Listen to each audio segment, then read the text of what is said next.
Fala aí pessoal, beleza? Professor Cauê Monteiro aqui. Na aula de hoje vamos falar sobre alteração no equilíbrio químico. Começando pelo princípio de Le Chatelier. Antes vamos relembrar o equilíbrio químico. Em um sistema em equilíbrio, a rapidez da reação direta é igual à rapidez da reação inversa. Então, quando nós temos um sistema em equilíbrio, a velocidade de formação dos produtos é igual à velocidade da formação dos reagentes, porque essa reação ela vai acontecer em ambos os sentidos. E as concentrações em mol por litro de todos os participantes vão permanecer constantes, como nós falamos na nossa aula sobre equilíbrio químico. Se você ainda não assistiu, olha o card aqui em cima, você pode ir lá assistir. O que acontece quando nós aplicamos uma ação externa nesse sistema em equilíbrio? Se uma ação externa ela é aplicada, o equilíbrio se desloca para minimizar os efeitos dessa ação. Imagine uma balança que está em equilíbrio. Se algo acontece para que essa balança se desequilibre, o sistema vai tentar se reajustar novamente para fazer com que essa balança volte ao equilíbrio. Esse é o princípio de Le Chatelier. Quando se aplica uma ação externa em um sistema em equilíbrio, ele tende a se reajustar no sentido de diminuir os efeitos dessa força. Fatores que podem afetar a condição de equilíbrio. O primeiro fator é a concentração. Considere o seguinte equilíbrio: carbono mais CO2 formando monóxido de carbono. Agora vamos adicionar CO2 nesse sistema que está em equilíbrio. O que vai acontecer se nós adicionarmos CO2? A concentração de CO2 vai aumentar. Nós podemos observar aqui no gráfico, o sistema em equilíbrio está com as concentrações constantes. Ao adicionarmos o CO2, essa concentração aumenta. Consequentemente, o número de choques entre as moléculas de carbono e as moléculas de dióxido de carbono vão crescer. Se as colisões aumentam, a reação vai acontecer mais rapidamente, vai haver mais formação de produto. Então, a formação de monóxido de carbono vai ser favorecida. Novamente no nosso gráfico, as concentrações constantes, em equilíbrio, mexemos nesse equilíbrio. Fazendo o quê? Adicionando mais reagente, adicionando CO2, aumentando a concentração. Quando fazemos isso, automaticamente esse CO2 ele começa a ser consumido e mais CO vai sendo formado, até alcançar um novo equilíbrio que vai obedecer à relação inicial da reação. Ou seja, nós temos 2 mols de monóxido de carbono para 1 mol de dióxido de carbono. A concentração de monóxido de carbono sempre vai aumentar 2 vezes mais do que a concentração de dióxido de carbono. Nós vamos alcançar aí um novo equilíbrio.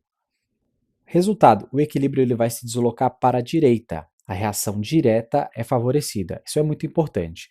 Se você adicionar reagente, vai ser favorecida a formação de produtos, sempre no sentido oposto da onde está sendo adicionado.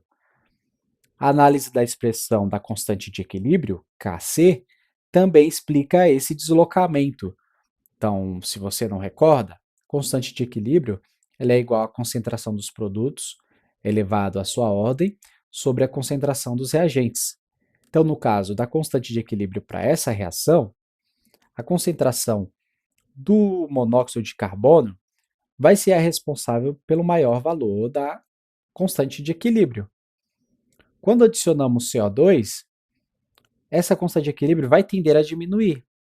Para que isso não ocorra e o valor da constante permaneça a mesma, ao adicionarmos CO2, o valor de CO vai começar a aumentar também automaticamente, porque o CO2 vai começar a ser consumido. Lembrando que os sólidos eles não entram na expressão da constante de equilíbrio, porque um sólido, o aumento da concentração dos sólidos, não vai alterar o equilíbrio, ele não influencia no valor da constante. O equilíbrio ele só vai ser afetado por mudanças nas concentrações de gases ou soluções. Temos aqui a reação entre o carbono e o dióxido de carbono. Eles vão reagir para formar o monóxido de carbono. Essa reação ela está em equilíbrio. Então, a velocidade de formação de produtos e de reagentes é a mesma, e a concentração de reagentes e produtos também permanece constante, é a mesma. Então, se nós adicionarmos CO2, nós vamos aumentar a quantidade de reagentes e vamos quebrar esse equilíbrio. A balança vai tender mais para reagentes. Então, esse dióxido de carbono vai tender a ser consumido para formar mais monóxido de carbono. Nós vamos ter mais partículas para colidirem entre si, de dióxido de carbono com o carbono, e no final, para que o equilíbrio seja restabelecido, mais CO, monóxido de carbono, será formado. Então, vai favorecer a formação dos produtos.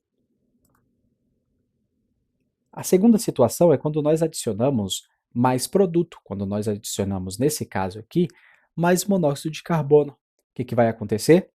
A concentração de CO vai aumentar, o equilíbrio vai ser quebrado, só que para que esse equilíbrio seja restaurado, seguindo o princípio de Le Chatelier, esse CO vai ser transformado em CO2 e em carbono.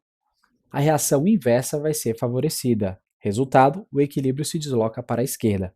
Então, adicionamos aqui produtos, o equilíbrio vai se deslocar para os reagentes. Nós falamos só de adição, mas também tem o caso de remoção de reagentes ou produtos. Vamos supor que nós agora, ao invés de adicionar, removemos monóxido de carbono. O que vai acontecer? A concentração de monóxido de carbono vai diminuir. O equilíbrio ele foi quebrado novamente. Só que quando nós quebramos, diminuímos a concentração, vai ter mais espaço livre aqui. Então a reação vai ser favorecida para a formação de monóxido de carbono, porque tem menos. O equilíbrio foi quebrado e a reação de produtos vai ser favorecida. O equilíbrio vai se deslocar para a direita. Resumindo tudo que nós falamos até aqui, quando nós aumentamos a concentração, vamos deslocar o equilíbrio para o sentido contrário ao do participante alterado. E quando nós diminuímos a concentração, o equilíbrio ele vai se deslocar para o mesmo sentido do participante alterado. Ok? Vamos ver se vocês conseguiram entender até aqui. Quando há uma ação externa a um sistema em equilíbrio, ocorre um deslocamento para maximizar a ação do fator aplicado. Essa afirmação é verdadeira ou falsa? Bom, se você ficou atento até aqui, você sabe que ela é falsa. Esse deslocamento ele vai ocorrer não para maximizar a ação do fator aplicado, mas sim para minimizar, de acordo com o princípio de Le Chatelier. Se ocorrer um desequilíbrio dentro do sistema, esse deslocamento não vai querer aumentar o desequilíbrio, mas sim minimizá-lo. Beleza? O segundo fator que pode alterar o equilíbrio de um sistema é a pressão. Considere a seguinte reação. O dióxido de enxofre reage com o oxigênio para formar trióxido de enxofre. Nos reagentes nós teremos 3 mol de gases, enquanto nos produtos nós temos 2 mol. Se nós aumentarmos a pressão do sistema, o que vai acontecer? O equilíbrio ele vai se deslocar para o lado com menos mol de gás, que tem mais espaço. Então as moléculas vão reagir favorecendo a formação de produtos.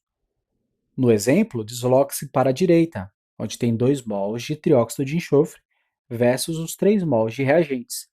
A formação de trióxido de enxofre vai ser favorecida.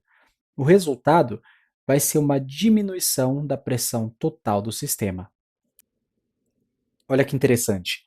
Nós aumentamos a pressão total do sistema e houve um deslocamento para fazer com que essa pressão diminuísse. O princípio de Le Chatelier está sendo aplicado aqui. E quando nós diminuímos a pressão, o que acontece? O equilíbrio ele vai se deslocar para um lado com mais moléculas de gases, para fazer com que essa pressão aumente. Então vai ser o inverso. Se nós diminuirmos a pressão, a reação de formação de reagentes vai ser favorecida. Para resumir tudo o que nós falamos até aqui, o aumento da pressão desloca o equilíbrio para o sentido em que há menor número de moléculas de gases. A diminuição da pressão desloca o equilíbrio para o sentido em que há maior número de moléculas de gases. Vamos agora para uma ilustração do que a gente acabou de falar. Dióxido de enxofre reagindo com oxigênio vai formar trióxido de enxofre. Nos reagentes nós temos 3 mols, 3 moléculas, e nos produtos nós temos 2 mols, 2 moléculas. Vamos aumentar a pressão desse sistema. Aumentamos a pressão Nós temos aqui mais moléculas e aqui menos moléculas.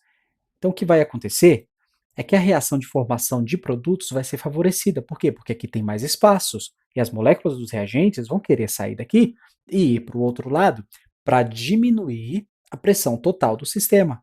Então, nós vamos ter mais reações acontecendo e formação de mais produto. E a pressão, consequentemente, diminuir. Beleza?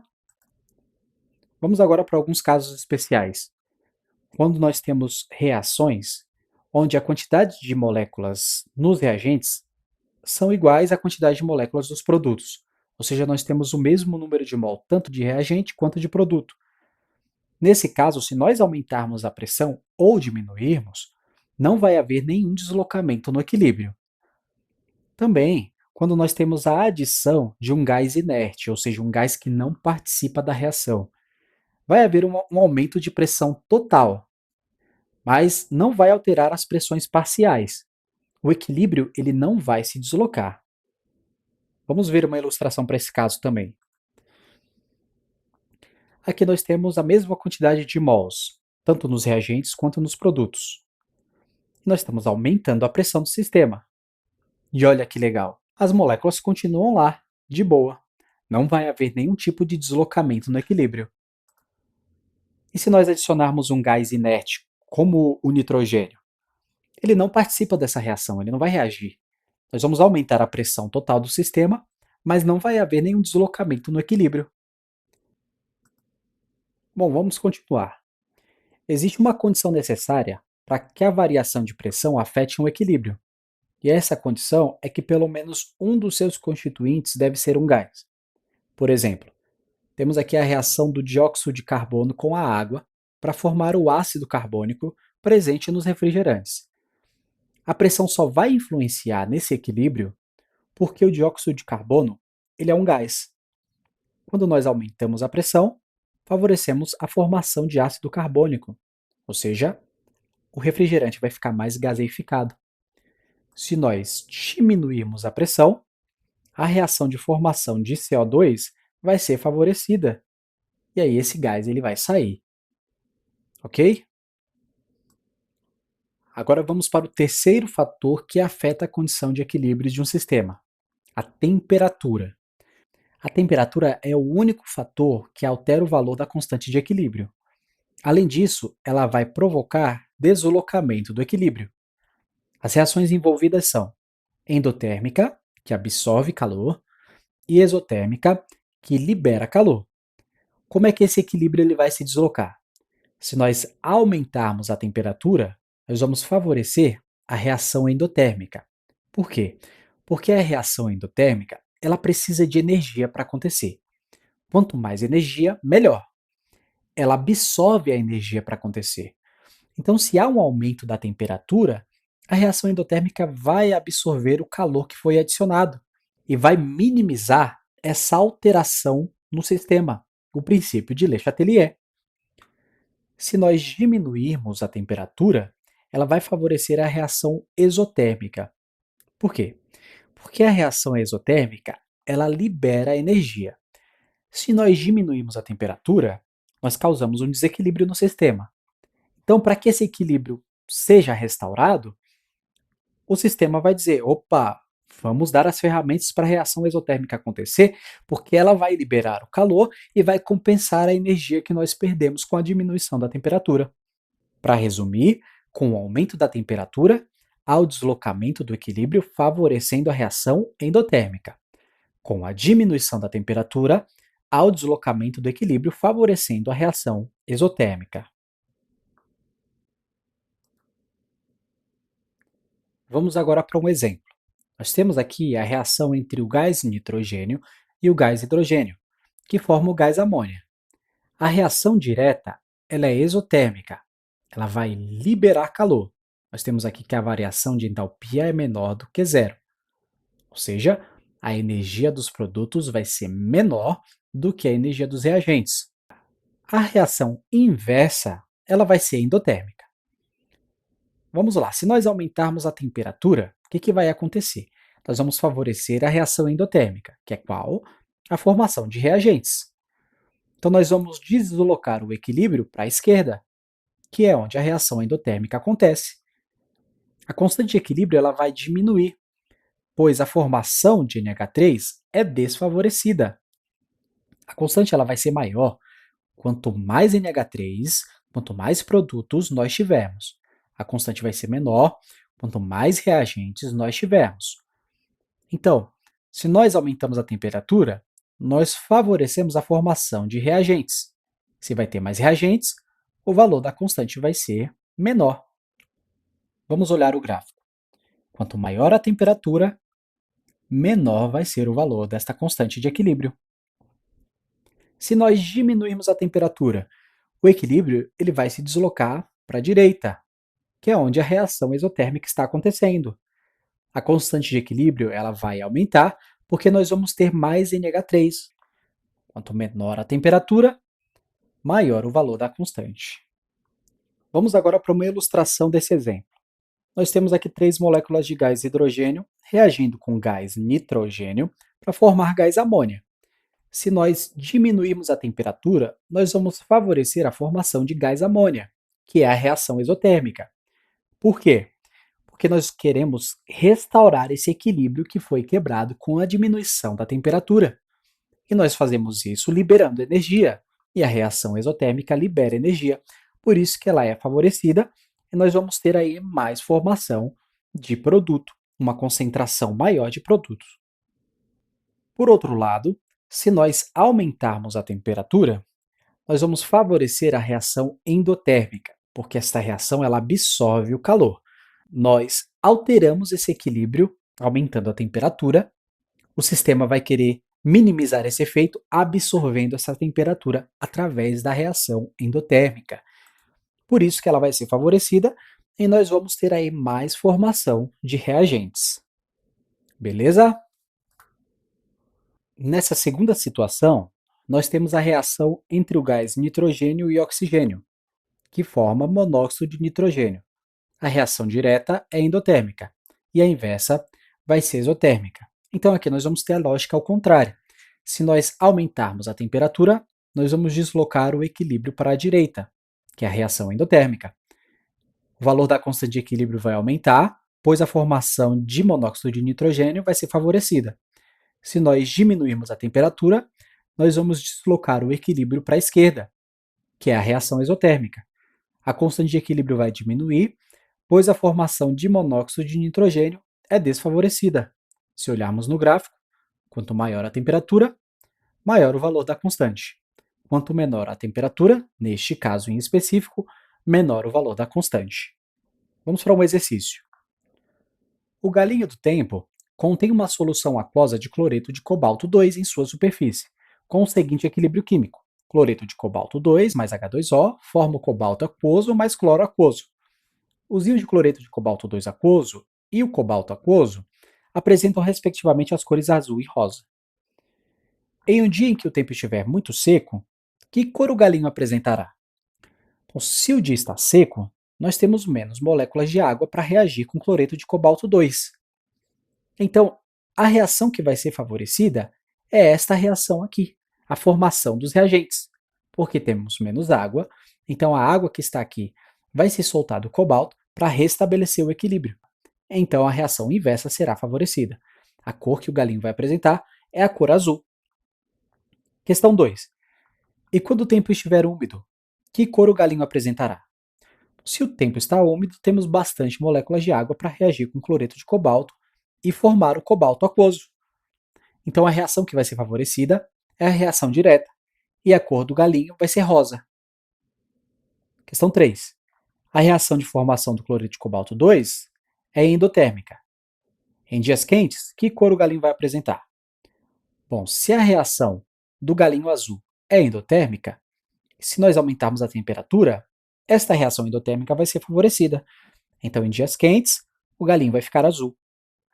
E em dias frios, o galinho vai ficar rosa. Porque se essa reação é endotérmica, a outra será exotérmica. E a reação exotérmica é favorecida com a diminuição da temperatura. Então, o galinho ficará rosa em dias frios. Beleza? Questãozinha do Enem. Para garantir que os produtos eletrônicos estejam armazenados de forma adequada antes da venda, algumas empresas utilizam cartões indicadores de umidade nas embalagens desses produtos. Alguns desses cartões contêm um sal de cobalto que muda de cor em presença de água, de acordo com a equação química. Como você procederia para utilizar, em um curto intervalo de tempo, um cartão que já estivesse com a coloração rosa? Então, o cartão está rosa, nós queremos que ele fique azul novamente. O que você faria? Resfriaria no congelador? Bom, para ele ficar azul, nós teríamos que fazer o quê? Diminuir a quantidade de água no sistema. Reduzindo a quantidade de água no sistema, nós vamos fazer com que esta reação inversa seja favorecida. A água daqui irá para lá para restabelecer a água do sistema, certo? Então, resfriar no congelador não vai fazer ele ficar azul, nós vamos só congelar essa água. Borrifar spray de água, nós vamos adicionar mais água no sistema e continuar favorecendo a reação rosa. Envolver no papel alumínio não vai mudar. Aquecer com secador de cabelos, essa é a alternativa correta, porque aquecendo com secador de cabelo nós estamos removendo a umidade do papel, deste cartão, e aí nós vamos fazer com que ele fique azul novamente. Aqui nós pensamos em termos de concentração, mas nós também podemos pensar em termos de temperatura. Se nós observarmos, a variação de entalpia desse sistema é menor do que zero, ou seja, a reação direta ela é exotérmica, enquanto a reação inversa é endotérmica. Então, se nós aumentarmos a temperatura, nós vamos favorecer a reação endotérmica. Então, o que aumentaria a temperatura seria aquecer com o secador de cabelos, fazendo com que esse cartão fique azul novamente. Tranquilo? Então é isso aí. Muito obrigado por você que ficou até aqui. Não se esqueça de deixar o like, ativar o sininho, comentar aqui embaixo suas sugestões, suas dúvidas e também compartilhar com seus colegas. Beleza? Tchau, tchau e até a próxima!